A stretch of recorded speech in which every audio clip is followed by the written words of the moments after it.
Assalamu alaikum. We are starting the next episode of Essay Discussion Forum today. And the topic that we have taken up for this discussion is forests are the measure of economic excellence in any country. Forest की अहमियत सभी जानते हैं और ख़ास तौर पे आजकल ग्लोबल वार्मिंग और क्लाइमेट क्राइसिस की वजह से सारी दुनिया में एक ही आवाज़ है कि फॉरेस्ट वाहिद एक ऐसा ज़रिया है जो सबसे ज़्यादा क्लाइमेट क्राइसिस से हमें बचा सकता है। चनाचे इसकी अहमियत की वजह से, एनवायरनमेंट की अहमियत की वजह से हमने ये टॉपिक सेलेक्ट किया है। और आज हमारे साथ दो प्रेजेंटर्स हैं, एमन नज़ीर जो पहले अपनी आउटलाइन जो है एग्ज़ाम की आउटलाइन पेश करेंगी और उसके बाद जो उसकी रिसर्च है वो वाली आपके साथ डिस्कस करेंगी। और उसके बाद doctor Fiza Hussain is with us and both will present their research to you. And next on screen you have the outline by Eman Nazir. Eman Nazir, Bismillah. Thank you so much, sir, for giving me this opportunity. So viewers, this is Eman Nazir, and today I will be presenting in front of you my work on this very interesting topic of essay. Forests are the measure of economic excellence. Viewers, first, as the sir has cleared it out already, first I will present the structure of outline that one should write in the exam of essay. Then I will show my research work, I will explain all my arguments one by one, and I will show the evidences also to prove my point. So starting with the exam outline, first I will give my introduction, and under this introduction heading, I will state my thesis statement. I state that economic excellence enables rich countries to preserve their forest and develop sustainably. On the other hand, poor countries struggling to meet their basic needs often resort to unsustainable use of their natural resources. Then I would give my crunch paragraph, and in this crunch paragraph, I will explain the relation between economic development and changes in forest cover. And in the next 7 arguments, I will prove how it ensure sustainable forestry practices. First of all, students, rich countries have secure and affordable energy supplies. So they do not feel any need to go to forest and cut trees to burn and to cook food. Then they adopt sustainable land use, which eliminates conversion of land. Then their economic security enables them to allocate resources for preservation of forests. They do have this economic security, and they can utilize technology in forestry management. They can invest in proper education and awareness for forest conservation. They can invest in research and development to invent new forestry management practices. Moreover, viewers, this is a very unfortunate reality. But rich nations, mostly, they are not corrupt.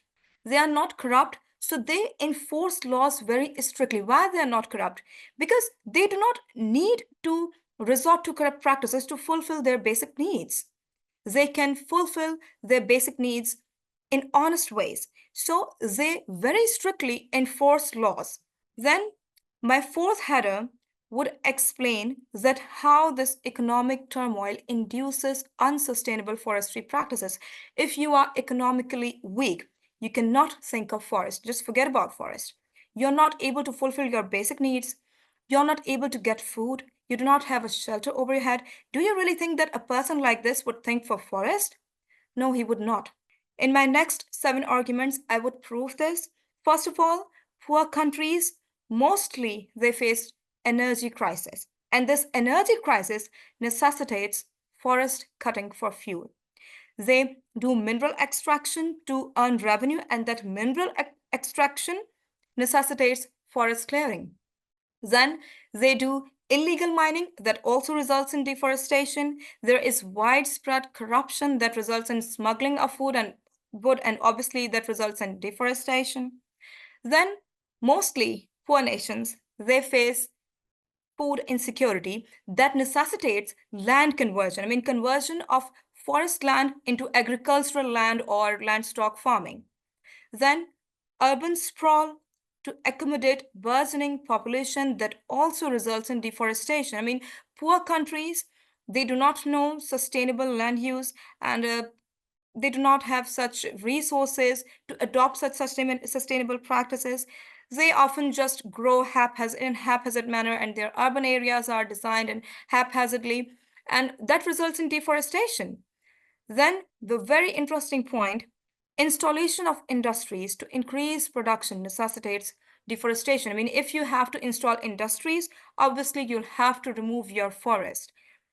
Then students, I will give 3 points that developing countries can adopt to prevent this deforestation. Obviously, developing countries, the countries that are facing economic crisis, they cannot stop this right now, but there are some ways that they can adopt and prevent this deforestation. First of all, we need cooperation at international level for sustainable development.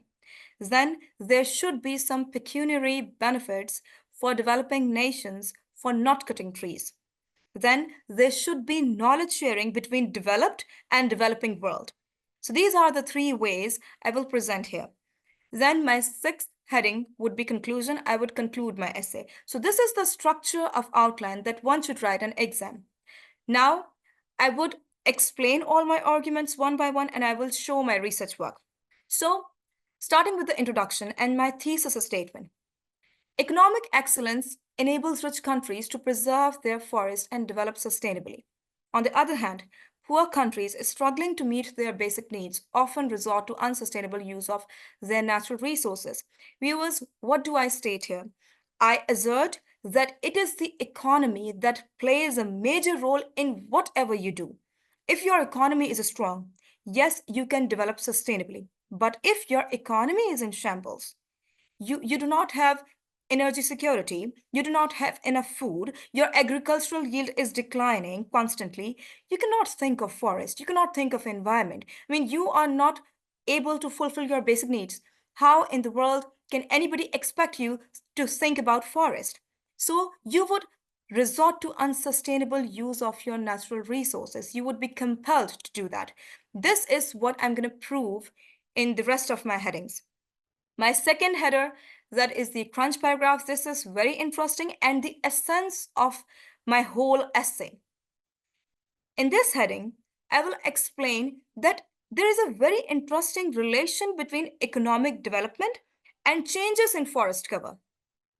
Viewers, there is a parabolic relation between environmental degradation and economic development, which means that there's a parabolic relation between the changes in forest cover and economic development.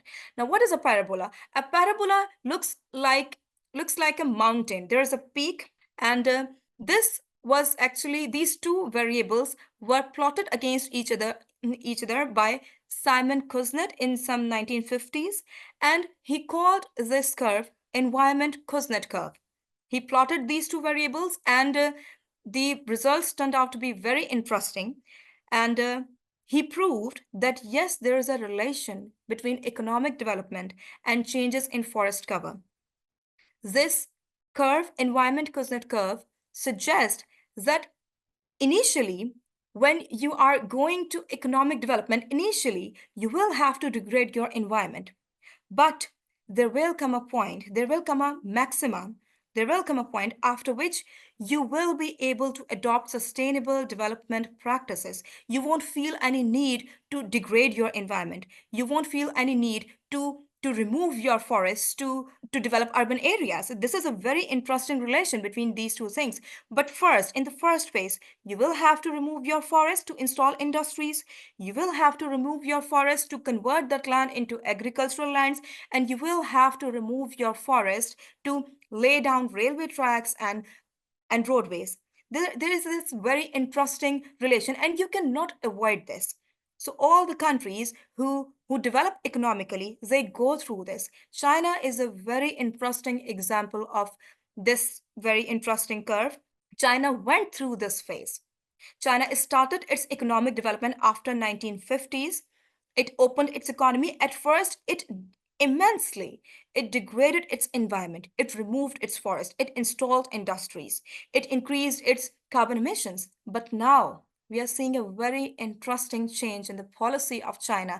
China is now, after achieving economic sustainability, after achieving a very good economic growth rate, it is now thinking of environment. So this is the interesting relation. And it proves that yes, the countries which are economically excellent, they are able to preserve their forest. But if you are economically weak, you cannot think of forest. This is my crunch paragraph. Then I would explain in my third header that economic excellence ensures sustainable forestry practices. How does it ensure sustainable forestry practices? First of all, viewers, countries which are economically strong, they have secure and affordable energy supplies. They do not feel this need of going to forest, cut trees, and burn that wood to cook food. They do have energy resources, and recently, excellent economies are transiting towards renewable energy resources and preserving their non-renewable energy resources. Now here, I would like to state that these renewable energy resources, these are not cheap, they are costly. You have to invest a lot. Sweden, Denmark, Norway, these three excellent economies have been the top 3 countries in the Energy Transition Index rankings for the last 10 years. This is reported by World Economic Forum in 2023. And now Sweden has a plan, it has a target that it would shift to renewable energy. It would shift its electricity generation sector 100% to renewable energy. So do you think that it would feel the need to cut forest or to burn coal or to use petroleum? No, it would not. So it is able to preserve its forest only because it is economically strong. It is rich. Then my next point is sustainable land use eliminates land conversion. Viewers, rich countries are managing their land use very smartly, and they are not converting their forest into agricultural farms, livestock farms, urban residential areas, or industrial areas. They have adopted this new vertical growth concept. Now, what is this vertical growth? Vertical growth simply means that constructing high rises, and construction of high rises is costly. When you construct a high rise, you will have to excavate more, you'll have to put in more material, you'll have to put in more concrete to construct a good foundation, to bear such a heavy load on a small area, a piece of land. You'll have to give more reinforcement, you'll have to give more concrete. This is costly. But why these countries are moving towards this vertical growth concept? Because they are economically strong, they are rich. USA, this has announced some smart growth concept, and it is also investing in conservation efforts. Then this Portland, city of Oregon, state of USA, this is also known for its comprehensive urban growth boundary that limits urban sprawl and protects surrounding farmland and forest. These countries do not grow haphazardly, or they do not grow horizontally. They are now growing vertically because they know that forests are very important for environment.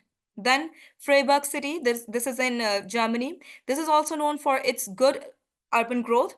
This is at the edge of the Black Forest, and this is also strictly preventing expansion of urban area into the forest by growing sustainably. So these are the practices that these rich countries have adopted. Then viewers, these rich countries have enough resources to allocate for forest conservation. Now this forest conservation, this also demands money. They are investing in projects like national parks, reforestation projects, eco-sanctuary, and eco-tourism management. Recently, US Department of Agriculture has announced $188 million investment to conserve some of the most economically and ecologically significant forest land in 2023 under this Investing in America agenda. Why they are investing in these projects, why they are developing national parks or ecotourism management. I mean, when you practice these forest conservation, you'll have to devise some mechanism. You'll have to establish institutions. You'll have to employ people, and you'll have to invest that. Can poor countries do this? They cannot do this.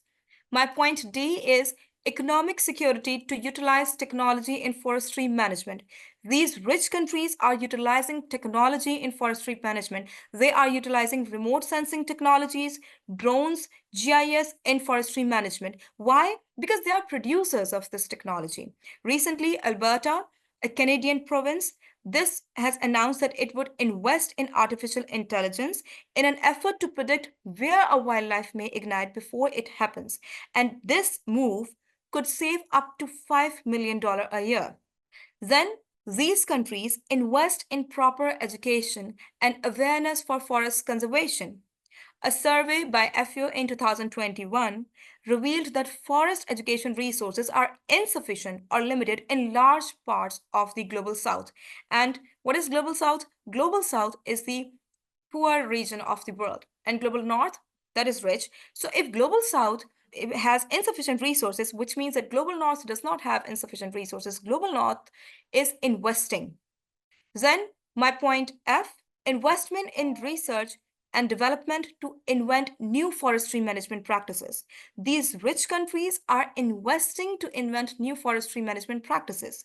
Sumitomo Forestry Group of Japan and a team from USA has established this new fund called Eastwood Climate Smart Forestry Fund. They have established this in 2023 recently, and they are collecting funds to invest in sustainable forest management in the USA.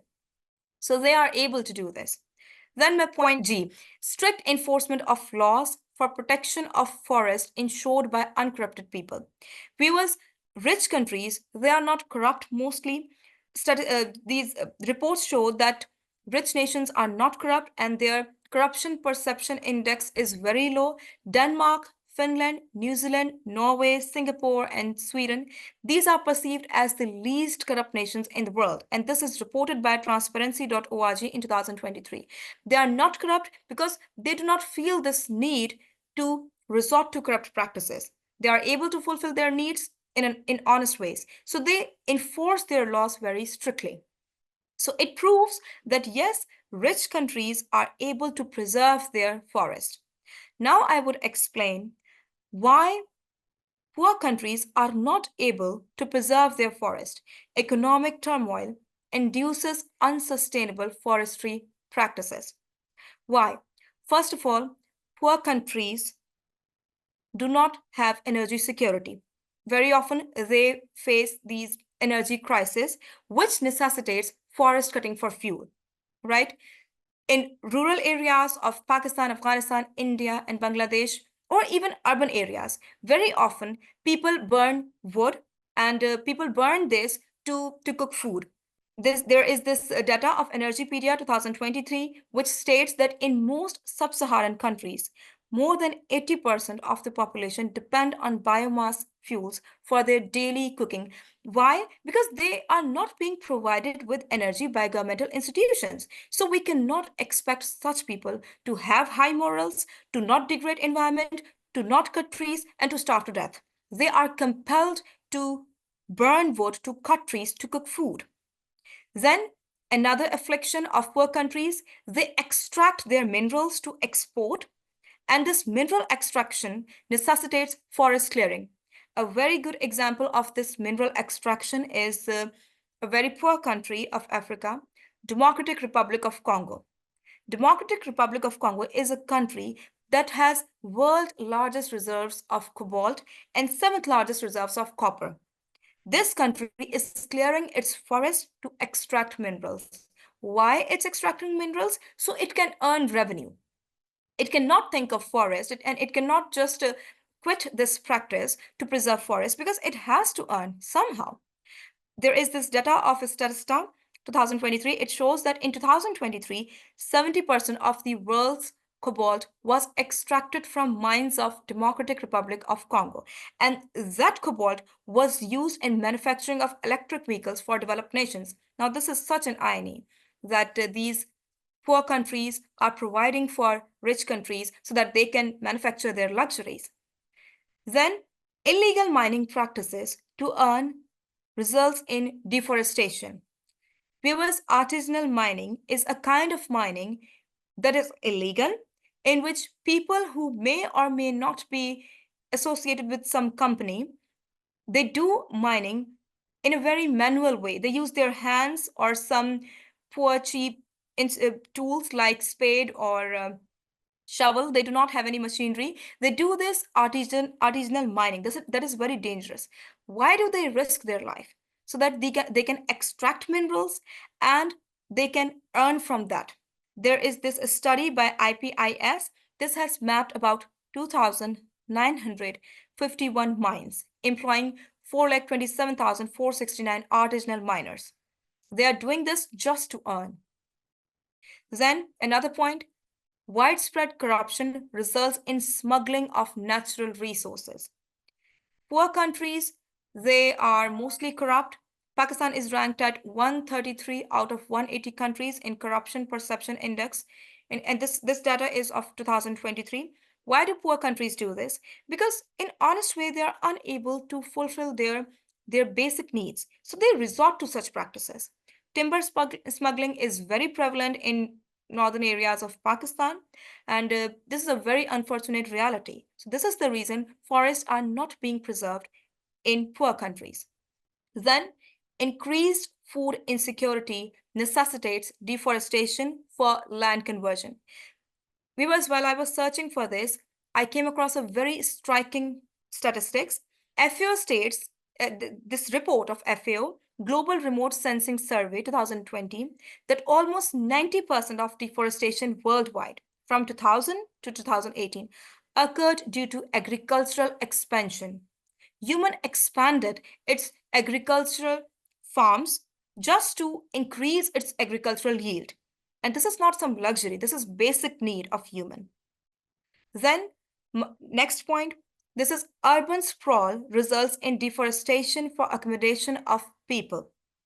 Pakistan has lost 20% of its forest area, mainly because of the rise in urbanization and shortage of energy. This has been quoted by a researcher, Nazam Makbul. His research challenges and opportunities of the 10 billion tree tsunami project. And we all know that Pakistan is a country that is just growing haphazardly. There are no urban areas planned, and this urban sprawl, definitely it results in deforestation. Then installation of industries to increase production necessitates deforestation. Once again, I will quote here the example of China, a very interesting example. There is this report, China's industrialization by Tralak Trade Center. This report was published in 2014. And this report says that from 1912 to 1936, China's industries increased by 8 to 9% annually. Then another data, China's industrial output increased at 11.9% between 1952 to 2008. Now, why China did this? China was an agrarian economy in 19th century. China transformed itself to an industrial economy.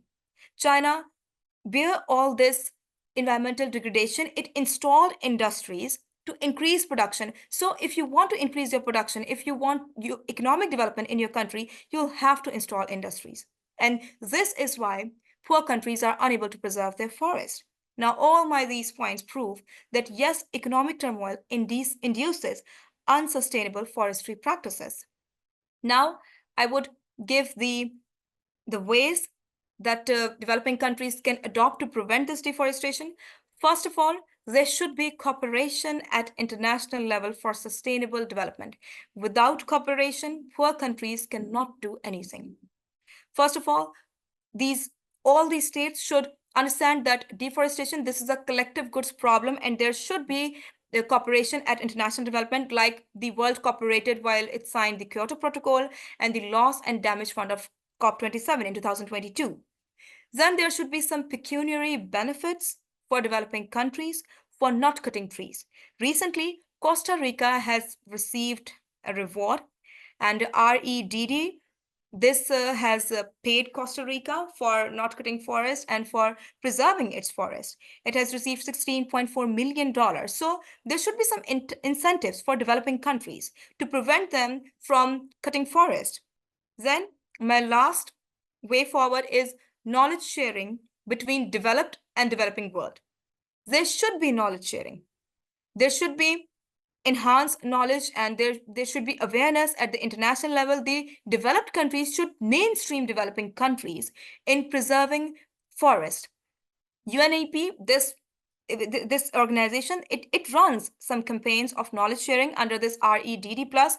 And recently in 2023, there was this campaign of choose wood sustainably, protect and restore our rosewood forest. And this campaign was run in China in 2023. And this campaign was about how the China can sustainably preserve its rosewood forest. So these way forward can be adopted to prevent this deforestation in poor countries. Now I would conclude my essay, and there is this very interesting quote of President Ronald Reagan. Preservation of our environment is not a liberal or conservative challenge. It is common sense. I mean, environmental degradation or the monsters, the disasters unleashed by this environmental degradation do not recognize the national boundaries, or they do not distinguish between people who are conservative or liberal.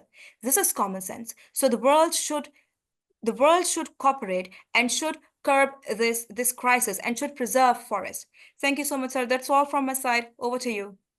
Thank you very much, Aman Nazir. It's a very, very comprehensive research, and I'm very glad to see your outline, especially the range of, I will go into the exam level outline. The points that you have actually dwelled upon in the first heading, economic excellence ensures sustainably for forestry practices. The first time I saw your outline, I was simply thrilled to see all these points. And it's a very comprehensive discussion in these 7 points. And then heading number 4 also, you have very well proven your point that how economic turmoil actually induces unsustainable forestry practices.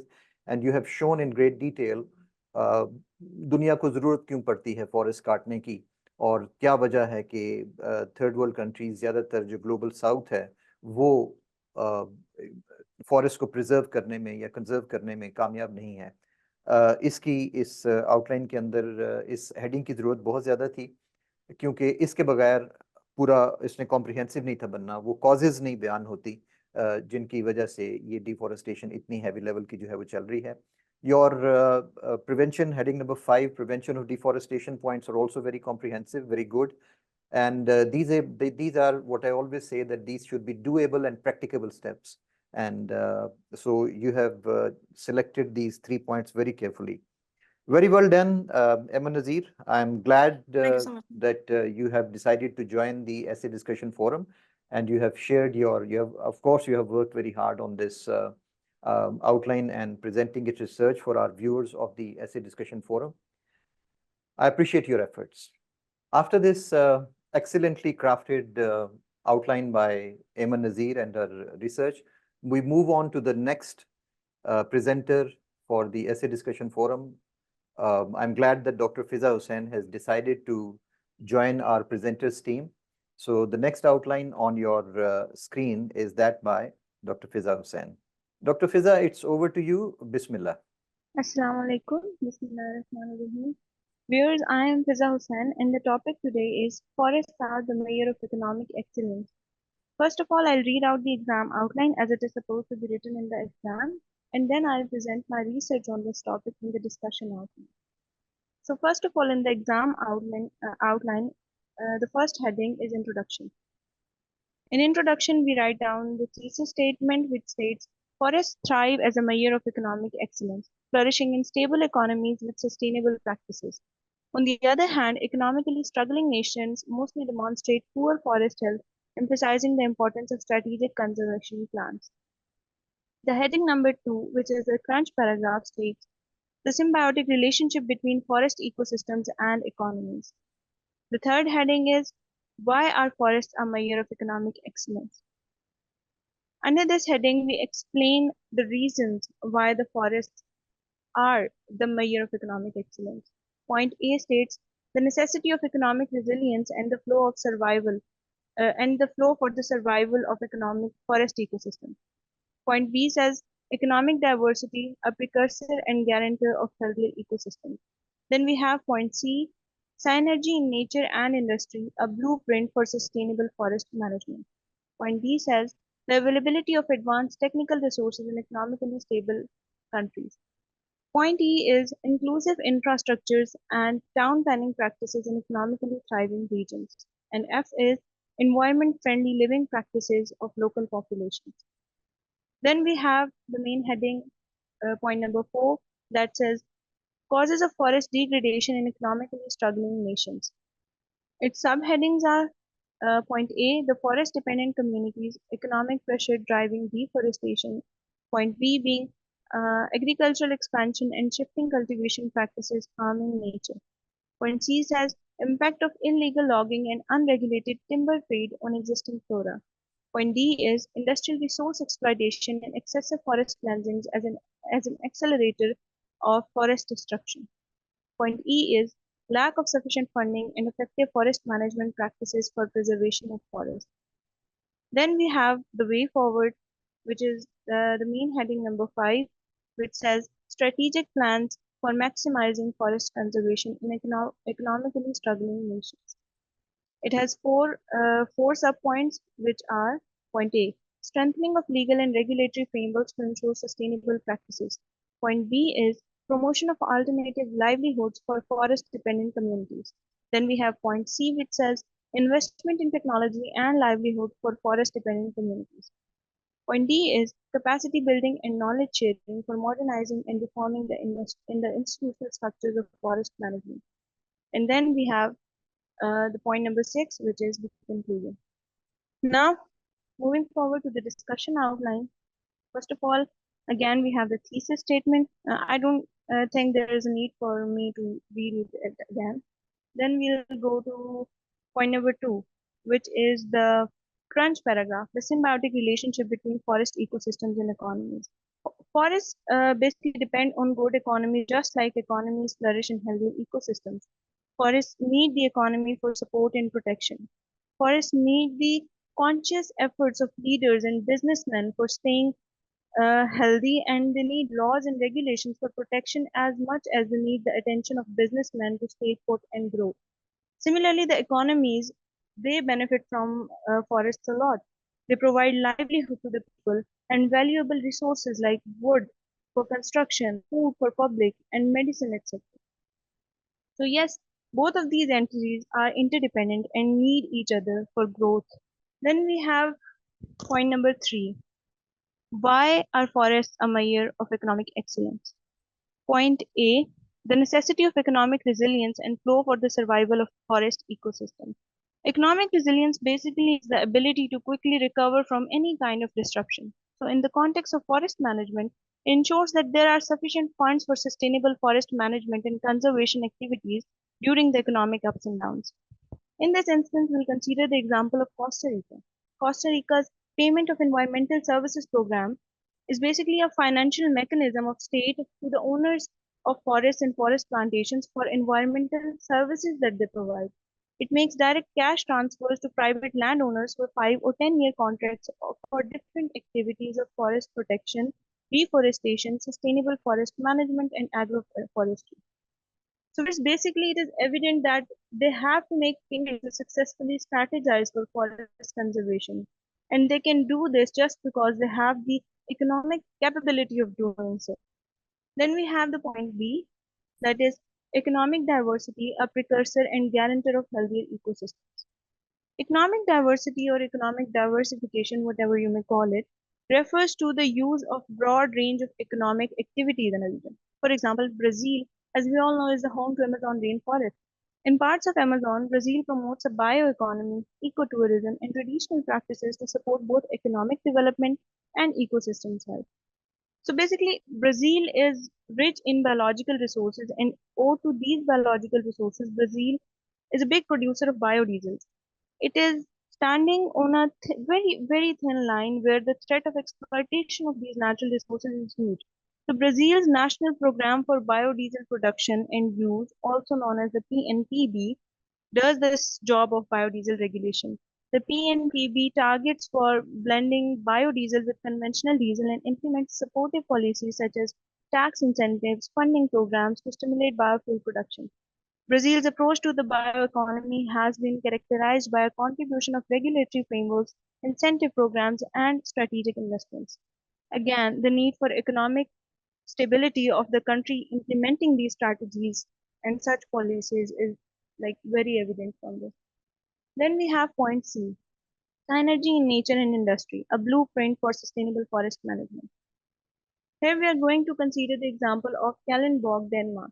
The Kalundborg, Denmark Eco-Industrial Park is a model of industrial symbiosis, where waste, heat, water, and materials are exchanged among companies, reducing the overall environmental impact and enhancing the resource efficiency.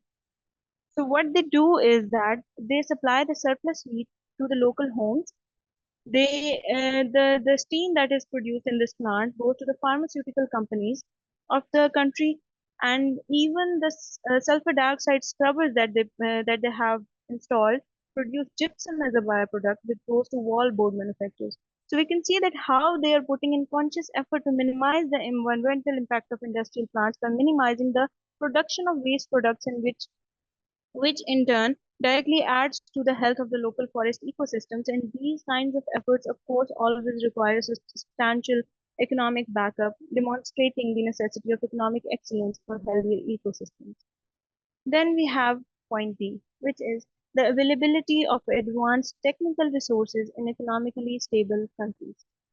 The GPS, the IoT sensors, the drones, etc., are some of the technological innovations that can help in forest conservation. LIDAR, for example, is an advanced technology that can prove very helpful in this cause. And what it does is that it estimates three-dimensional structure of forest vegetation. Canada is the world leader in using LIDAR that helps in assessing forest health and sustainable logging practices. Conventional surveying methods are time consuming and less efficient. So yes, this is the role of technology, and we all know that we need investments to grow technologically in any field. Economic stability is very important if any country wants to invest in technology for forest conservation. Then we have point E, inclusive infrastructures and town planning practices in economically thriving regions. Cities like Stockholm, Gothenburg, and Malmö have extensive networks of urban parks and green spaces. Here we can quote the example of the Toreboda Oak in Sweden. So what happened is that in early 2000s, the Swedish Transport Administration was planning to build a new stretch of a highway near the town of Toreboda. During the planning phase, it was discovered that the proposed route would pass through an area where a large ancient oak tree stood. This tree, known as the Toreboda oak, was estimated to be several hundred years old and held significant ecological and cultural value. We are recognizing the importance of preserving this ancient tree. The Swedish Transport Administration decided to alter the entire route of the highway, and this decision involved additional costs, of course, and planning challenges, but it was made anyways in the interest of environmental conservation and public sentiment. As we can see that they made the decision, altered the entire path just because they had sufficient financial resources and because they could do so. Then we have point F, environment-friendly living practices of local populations. We can never ignore Japan when it comes to collaborative efforts and healthy living practices. So in this instance, we are considering Japan's example. The compact living practices and community cleanups in Japan are also an example. Communities practice high-density living to minimize the urban sprawl, of course, for leaving more room for natural vegetations, and maximize environmental preservation through community cleanup practices. Well, actually, let me incorporate an extra piece of information here. They have this philosophy of motanai, which is actually fused in their moral codes, which expresses a regret over waste and emphasizes the importance of respecting natural resources. This philosophy alone represents how close the concept of environmental preservation is to the hearts of the public in Japan. Then we have main heading, point 4, causes of forest degradation in economically struggling nations. Subheading, point A, the forest-dependent communities, economic pressure driving deforestation. Indonesia is the world's largest producer of palm oil. Forests are frequently cleared to make way for palm oil plantations, driven by the global demand for this commodity. Indonesia lost about 3,24,000 hectares of primary forest in 2019. This clearly depicts how much the economic dependence of Indonesia on this one commodity damaged the forestation in it. Then we have point B, agricultural expansion and shifting cultivation practices harming nature. So there is an agricultural technique, the slash and burn agriculture, which is locally known as tavi. It involves cutting and burning forests to create temporary fields for crops like rice. This method is widely used by impoverished rural communities. Madagascar has lost about 44% of its forest cover since the 1950s, leading to severe soil erosion, loss of biodiversity, and altered microclimates. The island is home to many unique species that are now endangered due to the habitat destruction. So we clearly see that to what extent are outdated agricultural practices with a complete lack of drive for adding innovation in techniques can damage forests, both of which the updating as well as the innovation requires financial support and economic stability, proving that natural environments thrive only in economically excellent regions of the world. Then we have point C, impact of illegal logging and unregulated timber trade on existing flora. It is estimated that about 87% of the logging in the Democratic Republic of Congo is illegal. This illegal activity is driven by both local needs and international demand for timber. The DRC lost about 1.2 million hectares of forest per year from 2010 to 2020, one of the highest rates of deforestation in the world. In 2020 alone, the DRC lost 4,90,000 hectares of primary rainforest, an area critical for biodiversity and climate regulation. And yet again, a clear depiction of the deteriorating forest health in relatively economically poor regions. It's only natural that the leaderships and the economically struggling regions have a lot of problems at their hands, and they face problems even in the implementation of law and order for ensuring people's safety alone. And as a result, the forests suffer, and there is no denying it. Then we have the point D, which is industrial resource exploitation and excessive forest cleansing as an accelerator of forest destruction. Nigeria has lost a significant portion of its forest cover due to deforestation between 2000 and 2019. Nigeria lost about 2.1 million hectares of forest with an annual deforestation rate of about 3.3%. Lagos, being the largest city and economic hub, has experienced substantial deforestation and land use change due to the urbanization and industrial activities. So now it's obvious that when cities grow, they attract more and more industrial investments, and the turnover is what all the industrial giants mostly care for, especially in the economically struggling countries where the set of regulations is mostly revenue driven. The example of Lagos clearly demonstrates how the urban sprawl accelerated deforestation, leading to a substantial loss of natural vegetation. Then we have point E, lack of sufficient funding and effective forest management practices for preservation of forest. Haiti has experienced extensive deforestation with approximately 98% of its original forest cover lost. International aid for environment projects in Haiti is limited and often short-term, leading to insufficient long-term forest conservation efforts. Domestic funding is constrained by companies' overall economic challenges, limiting the capacity to implement and sustain conservation plans. Then we have the main heading, the main heading of the way forward, which is the point number 5.